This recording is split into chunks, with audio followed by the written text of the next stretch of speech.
What are some questions you'd like to ask your own father? And my father passed away about 19 years ago. This is what I'd like to ask him, and I wish I had. Honestly, I wish I had. Tell me about your courting of Mum. I know you met at a dance, you and Mum, but tell me about your courting, and then how did you propose? I don't know, it'd just be fun to know.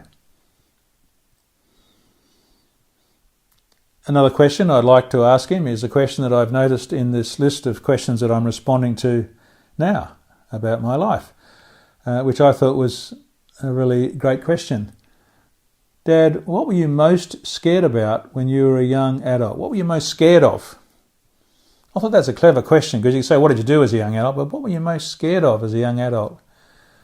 I'd like to know what my dad's answer to that is. I've talked about that elsewhere. Another question I'd love to ask my dad is, what put you off going to church? When he was a kid, all kids went to church, and he packed us off to Sunday school when we were young, as a lot of parents did. But he never went, nor did Mum, and I'd be interested to know what put him off. Why wasn't it part of his life? Was it a person, or just disbelief, or hypocrisy, or what was it? Or the war?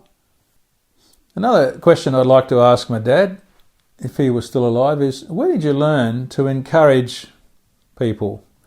Where did you learn, for example, to encourage kids to be themselves rather than becoming your bragging rights? Where did you learn to be such a good community servant? You weren't a church person, but you had such deep values. Where did you learn them? From your parents, or in the military, or from mentors, or where did you learn all that stuff? Because there's a lot of young people who haven't got great backgrounds, who don't have any input to change their lives, to make them like that. Where did you learn that, Dad?